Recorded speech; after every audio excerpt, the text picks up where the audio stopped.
Friends, welcome back to my channel learn mathematics. आज हम trigonometry start कर रहे हैं। इसमें हम देखेंगे मेजरमेंट ऑफ एंगल।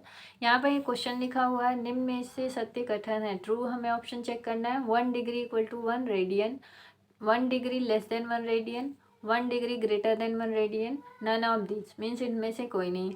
हमें ये चेक करना है कि 1 डिग्री 1 रेडियन के इक्वल है या ग्रेटर देन है या लेस देन है। फ्रेंड्स, इस क्वेश्चन को देखने के लिए हमें ये कॉन्सेप्ट समझना होगा कि 1 रेडियन क्या है, 1 डिग्री क्या है। तो पहले हम उसको देख लेते हैं, फिर हम इस क्वेश्चन को करते हैं। यहाँ पर हमने कुछ सिस्टम लिखा हुआ है। इंग्लिश सिस्टम जिसे डिग्री पद्धति कहते हैं, या फ्रेंच सिस्टम जिसे ग्रेडियन पद्धति कहते हैं, सर्कुलर सिस्टम जिसे वित्तीय या रेडियन पद्धति कहते हैं। इंग्लिश सिस्टम में हम देखते हैं डिग्री पद्धति, तो हमें पता है जो है ना 1 राइट एंगल इक्वल टू होता है 1 right angle equal to 90 degree, ये हमें मालूम है। और 1 डिग्री जो होता है वो होता है 60 सेकेंड के, sorry 1 degree equal to 60 minute के होता है, और जो है 1 मिनट इक्वल टू 60 सेकेंड के होता है। ये हम जो है डिग्री पद्धति में इतना हमें पता है। तो अब हमें ग्रेडियंट पद्धति में देखना है कि यहाँ पर भी 1 राइट एंगल इक्वल टू होता है 100 ग्रेडियन के। तो 1 ग्रेडियन इक्वल टू कितना होगा 100 मिनट के, और 1 मिनट इक्वल टू कितना होगा 100 सेकेंड के। ये होगा हमें ग्रेडियंट पद्धति में।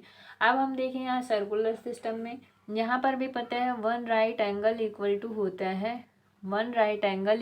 होगा π/2 रेडियन, π/2 रेडियन के होता है 1 राइट एंगल इक्वल टू। अब यहाँ पर देखिए हम रिलेशन अगर बनाए तो 1 right angle equal to 90 degree equal to 100 gradian equal to π/2 radian. 1 right angle जो है इन सब के क्या आ रहा है, इक्वल आ रहा है जो है। अब यहाँ पर देखिए अगर हमें 90 डिग्री यहाँ पे दिया हो और ये π/2 रेडियन के इक्वल करें, तो पाई की जो वैल्यू आएगी यहाँ पर 180, पाई रेडियन की वैल्यू 180 डिग्री होती है। ये पाई रेडियन की वैल्यू आएगी। पाई की वैल्यू जो होती है वो 22/7 या 3.14 के लगभग बराबर होता है। यहाँ पे पाई रेडियन की वैल्यू जो है 180 होती है। तो और इन तीनों रिलेशन में अगर हमें चेंज करना हो तो एक फॉर्मूला है, उसे आप याद रखिए। D/90 equal to G/100 equal to 2R/पाई।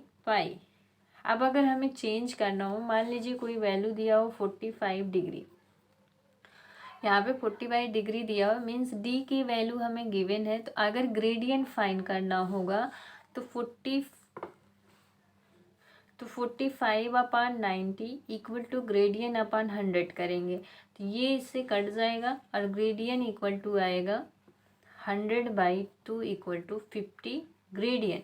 Means हम लिख सकते हैं 45 डिग्री इक्वल टू किसके हैं, 50 ग्रेडियन के हैं। ऐसे अगर 45 को हमें रेडियन में लिखना हो तो यहाँ पर आएगा 45/90 इक्वल टू 2R/पाई। तो ये कटेगा, यहाँ पे आएगा 2, तो R की वैल्यू यहाँ पर आ रही π/4। तो इसका मतलब हम 45 डिग्री को जब रेडियन में चेंज करेंगे तो उसे हम π/4 लिखते हैं, और अगर ग्रेडियन में चेंज करेंगे तो 50 ग्रेडियन लिखते हैं। तो आइए अब हम अपने क्वेश्चन को सॉल्व करते हैं। यहाँ पे हमें कंपेयर करना है 1 डिग्री और 1 रेडियन में। तो 1 डिग्री को ऐसे ही रखने देते हैं, 1 रेडियन को डिग्री में चेंज करते हैं। तो हमें पता है रेडियन में अभी हमने चेंज किया, जो है π/2 रेडियन इक्वल टू होता है 90 डिग्री के। तो यहाँ पे अगर 1 रेडियन करें तो ये हो जाएगा 90 × 2/पाई, मीन्स 180 डिग्री अपान पाई। अब पाई की वैल्यू क्या होती है, यहाँ पे चाहे 3.14 लिखो या 22/7 लिखो, यहाँ पे पाई की वैल्यू 180 नहीं होगी, क्योंकि पाई रेडियन की वैल्यू 180 डिग्री होती है। अब पाई की ओनली वैल्यू 22/7 या 3.17। जब इसे हम सॉल्व करेंगे ये आएगा लगभग जो है 63011 जो है डिग्री के। इसे और भी सॉल्व करेंगे तो आएगा लगभग 57 डिग्री 16 मिनट 22 सेकेंड की आएगा 1 रेडियन की वैल्यू।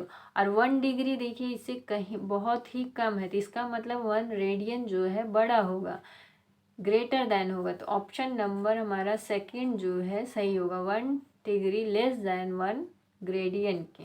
ये ऑप्शन इसका सही होगा। आइए इसमें और भी कुछ कॉन्सेप्ट समझते हैं। यहाँ पर एक क्वेश्चन है, उस वृत्त की त्रिज्या क्या होगी जो 132 सेंटीमीटर चाप काटती है। चाप मीन्स आर्क, त्रिज्या रेडियस, और जिसका केंद्रीय कोण जो है 45 डिग्री हो।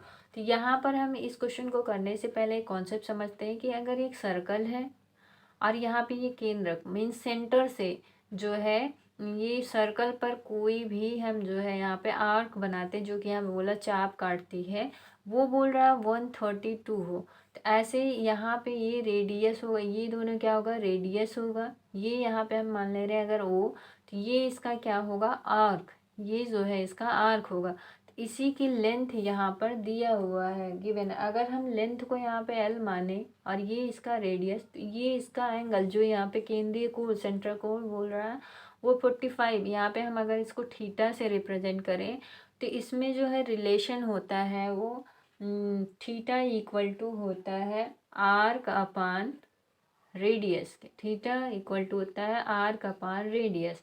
अब यहाँ पे आर्क क्या दिया हुआ, आर्क यहाँ पे एल है, रेडियस यहाँ पे आर, तो थीटा और आर्क और रेडियस में ये रिलेशन होता है। इसी फॉर्मूले का यूज करके हम ये क्वेश्चन फाइंड करेंगे। यहाँ पे हमें रेडियस ही फाइंड करना है। आर्क हमें 132 दिया है और जो ये केंद्रीय कोण दिया है 40। एक चीज़ का ध्यान रखिएगा, ये थीटा की जो वैल्यू आएगी वो रेडियन में हमें लिखना है। ये थीटा की वैल्यू हमें रेडियन में यहाँ पे पुट करना है। तो यहाँ पे 45 डिग्री को रेडियन में जब चेंज करेंगे तो 45 degree upon 90 equal to 2r upon pi. तो यहाँ पे r की वैल्यू जो आएगी पाई/4 आएगा। मीन्स यहाँ पे थीटा की वैल्यू जो हमें मिली वो कितना आएगी, पाई/4, जो कि रेडियन में हमने 45 डिग्री को चेंज किया। अब यहाँ पे इस फॉर्मूले में हम इसको पुट करते हैं तो यहाँ पे पाई/4 इक्वल टू लेंथ यहाँ पे दिया हुआ 132 सेंटीमीटर और हमें रेडियस फाइंड करना है। यहाँ ऑप्शन में आप चेक कर लीजिएगा कि हमें आंसर किस में देना है। यहाँ पे ऑप्शन में देखिए सेंटीमीटर में दिया है तो इसे हमें चेंज नहीं करना। अगर यहाँ मीटर में दिया हुआ था ऑप्शन तो हम इसको मीटर में चेंज करते। अब यहाँ पे रेडियस फाइंड करेंगे तो रेडियस आर इक्वल टू हो जाएगा 132 इंटू 4 अपान पाई। पाई की वैल्यू यहाँ पर रख देंगे हम, पाई की वैल्यू यहाँ पर रखेंगे 22 अपान 7। ये 7 नीचे आएगा, ऊपर चला जाता है। अब आर की वैल्यू में फाइंड करना है तो 11 का टेबल पढ़ेंगे। 11 2 जा 11 1 जा 11 2 जा 12 हो गया।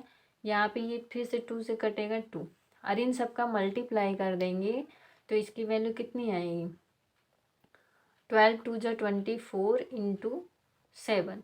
इसको सॉल्व करें, 12 2 जा 24 इंटू 7, तो 7 4 जा 28, कैरी 2, 7 2 जा 14 और 2 कैरी जो है 16। 168 सेंटीमीटर जो है इसकी रेडियस आएगी। 168 ऑप्शन डी में है, तो इस क्वेश्चन का आंसर हुआ ऑप्शन डी 168। आइए इस पर एक क्वेश्चन और करते हैं। 7 सेंटीमीटर के एक वृत्तीय तार को काटकर 14 सेंटीमीटर त्रिज्या वाले वृत्त की परिधि पर रखा गया, मीन्स सर्कल के सरकमफेरेंस पर रखा गया है। तो इस तार द्वारा सर्कल के सेंटर पर जो कोण बन रहा है, एंगल बन रहा है, वो क्या होगा, उसको हमें फाइंड करना है। तो यहाँ पर हमें देखिए दिया हुआ है कि ये 7 सेंटीमीटर एक सर्कुलर वायर है, तो इसको काट कर कहाँ पर रखा गया, 14 सेंटीमीटर रेडियस की वृत्त के सरकमफेरेंस पर। तो हम अगर एक सर्कल बनाए, ये कितना जो है यहाँ पे अगर चेक करिए तो ये 14 सेंटीमीटर रेडियस का है। तो बोल रहा है इसके यहाँ पे सरकमफेरेंस पर जो है 7 सेंटीमीटर का एक वायर जो है रखा गया है। मान लीजिए यहाँ पर रखा गया होगा 7 सेंटीमीटर का वायर, तो तार को काट कर 14 सेंटीमीटर की परिधि पर रखा गया। यहाँ पर अगर रखेंगे तो इसका भी रेडियस कितना हो रहा है, 14 सेंटीमीटर। तो बोल रहे हैं यहाँ पे जो ये एंगल बनेगा वो एंगल कितना होगा, वो एंगल हमें जो है फाइंड करना। वो एंगल मान लीजिए अगर हम थीटा मान रहे हैं तो एंगल हमें फाइंड करना है। यहाँ पर देखिए ये जो है बोला 7 सेंटीमीटर जो है सर्कुलर वायर मीन्स यहाँ पे अगर हम ये एक सर्कल बनाए और इसकी रेडियस जो है 7 है तो ये जो है एक वायर है। इसी वायर को जो है यहाँ पे फैला के रख दिया गया है। तो इस वायर की जो लेंथ होगी वो होगा कितना 2 पाई आर, जो कि इस रेडियस के सर्किल का क्या है सरकमफेरेंस है। तो 2 पाई आर मीन्स 2 पाई × 7 यानी 14 पाई जो है इस सेंटीमीटर इस वायर की क्या होगी लेंथ होगी, जो कि यहाँ पे रखा गया है। इस ये आर की जो लेंथ होगी वो कितना होगी 14 पाई सेंटीमीटर। अब हमें आर की वैल्यू मिल गई, रेडियस हमें गिवन है, थीटा की वैल्यू हमें फाइंड करना। तो हमें पता है थीटा इक्वल टू होता है लेंथ अपान रेडियस। तो लेंथ कितना हो रहा 14 पाई अपान रेडियस कितना है 14। 14 से 14 कट जाएगा तो यहाँ आएगा पाई। तो थीटा की वैल्यू जो हो जाएगी पाई में ही चाहिए, पाई होगा या हम लिख दें 180 डिग्री।